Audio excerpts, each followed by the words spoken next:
757,000 acres. Still burning. And the heat that was supposed to arrive in June is arriving this week. This is not a story about a wildfire that got out of hand. This is a story about a wildfire that consumed a geography the size of a small nation while the rest of America looked elsewhere. And right now, at this moment, the conditions that made it catastrophic are returning. The Morrell Fire Complex has now crossed 572,000 acres across 5 Nebraska counties. That single fire alone is larger than every acre Nebraska lost to wildfire in 2012, the previous worst year on record. Combine it with the Cottonwood Fire, the Anderson Bridge Fire, and the Road 2003 fire, and the total acreage across the complex reaches 757,000. To put that in terms that land differently, that is not a fire.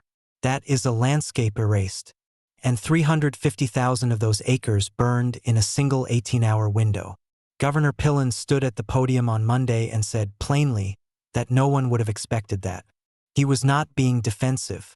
He was describing something that defied the tools used to model it, the personnel sent to stop it, and the infrastructure built to contain it. A fire so fast and so wide that, in the time it takes to sleep and wake up, it had consumed a territory the size of a major American city and kept going. But this is where it gets worse.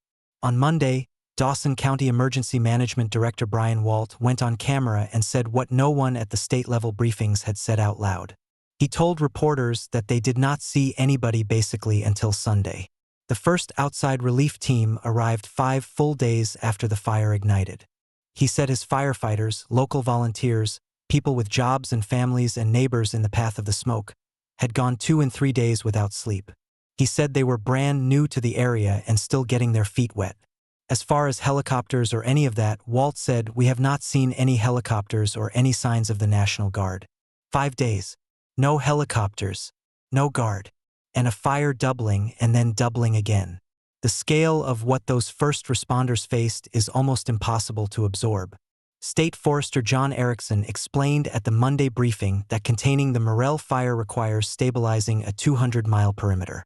200 miles of fire line around a single blaze. And every time the wind shifts, it tests a different section. One day the fire drives north. The next day it pivots south. The containment line that held on Saturday gets challenged again on Monday because the fire is not moving in a direction. It is probing. It is searching for the next place the line is thin. Right now, 18% containment on a 200-mile perimeter means 36 miles of line are confirmed holding. That leaves 164 miles unverified. And today, gusts of 35 miles per hour are pushing across those lines with relative humidity sitting at 18%. Before the snow arrived Sunday morning, before the brief, false promise of relief, there was a moment on Saturday that offers a glimpse of how close everything came to slipping entirely. The Rocky Mountain Complex Incident Management Team assumed command of the Morrell and Cottonwood fires Saturday evening. 2,000 personnel rotated in from Colorado, South Dakota, Wyoming, and Iowa. The Nebraska National Guard flew 2 Black Hawk helicopters that made 68 runs and dropped 46,000 gallons of water in a single day. Iowa Governor Kim Reynolds sent 2 more Black Hawks across the state line. Resources from Utah were delayed when a winter storm shut down sections of Interstate 80 in Wyoming. They finally arrived Saturday night with a highway escort from Nebraska and Wyoming state troopers, headlights cutting through the dark. By Sunday morning, snow was falling on the northwest edge of the fire. Temperatures had crashed from 69 degrees to 31 overnight. Wind chills dropped to -7. That window was supposed to be the turning point. It was not. The Cottonwood fire flared near Jeffrey Lake Sunday afternoon. Flames pushed to the south shore. The mandatory evacuation remained in place. And by Monday's briefing at the Joint Services Headquarters in Lincoln, the total acreage had climbed to 757,000. The Cottonwood fire alone had grown to 131,000 acres across Dawson and Lincoln counties. The Anderson Bridge fire near Valentine sat at 60% containment at 17,400 acres. And the Road 2003 fire, the one started by a Forest Service prescribed burn, was holding at 35,800 acres and 36% containment. That last number matters more than it sounds.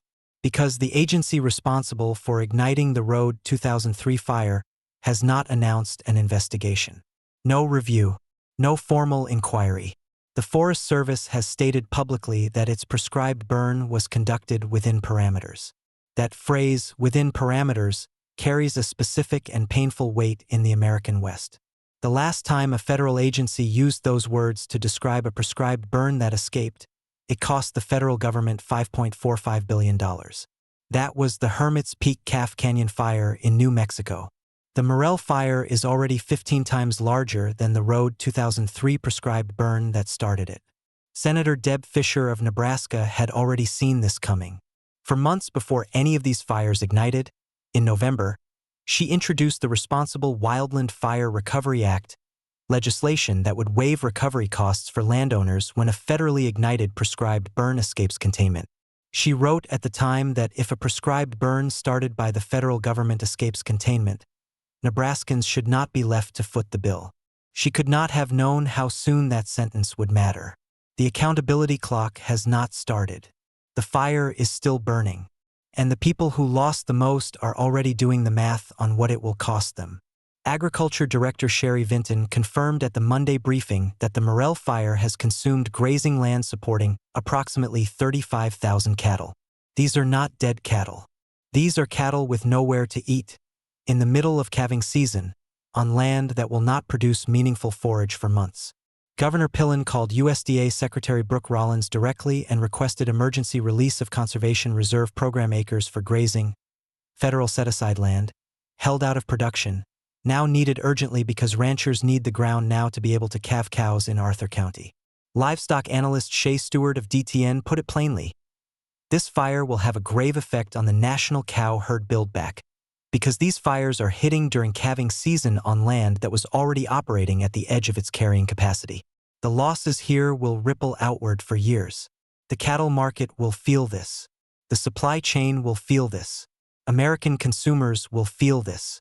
And then there is the human cost, which no briefing chart can fully capture. 5 miles north of Farnham, a single phone call brought 14 tractors. Local farmers cut a firebreak around a high-gain feedlot holding 25,000 head of cattle in the Cottonwood fire zone. Every animal survived. That is what community response looks like when it works, when people know the land and know their neighbors and can move fast enough. But a rancher elsewhere in the fire zone was not as fortunate. 300 sheep were confirmed lost. And then there is Rose White. Rose was 86 years old. Her neighbor, rancher Dusty Wilson, was trying to get out when the Morel fire jumped the road and cut off his exit.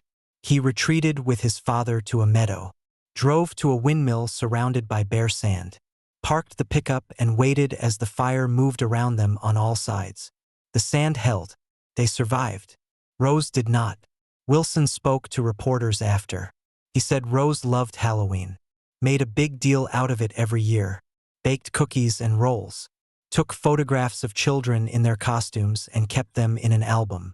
He said they will definitely miss Rose. He said all this other stuff can be replaced. His family has ranched that land for 5 generations.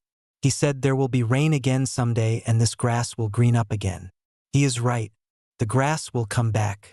But right now that land is black to the horizon. The Nebraska cattlemen activated their disaster relief fund. Salve is donating livestock stress products at no cost. Local fire departments asked the public to stop sending physical donations because they were overwhelmed with goods. Adjutant General Craig Strong acknowledged at the Monday briefing that at the end of the day, it is the volunteer firefighters sacrificing to save their community. Brian Walt, the emergency manager who watched his county burn for 5 days before outside help arrived, added one more thing before the cameras cut away. He said he had people who had not slept for 2 or 3 days who were still out there fighting fire. He said last night was the first night they had a team actually watching everything through the night. Then he said, I do not want to live through another one. Now here is what the forecast looks like. Today, March 17th, a red flag warning covers western and central Nebraska through 9 p.m. But today, as hard as it is to believe, is the easy day. The National Weather Service office in North Platte is forecasting gusts climbing to 45 miles per hour over the western sandhills by Wednesday, humidity dropping to 10 to 15%. By Thursday, An upper-level ridge builds over the central high plains. Highs push into the upper 70s by Friday, into the 80s by the weekend. By Saturday, temperatures are forecast to approach 90 degrees, 30 degrees above normal for this time of year.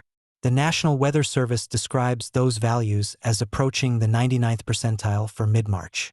Fire season in western Nebraska was supposed to be months away. The state has not received meaningful moisture in 6 months, and the heat that was supposed to arrive in June is arriving this week. The days ahead, Governor Stitt said, are really high risk.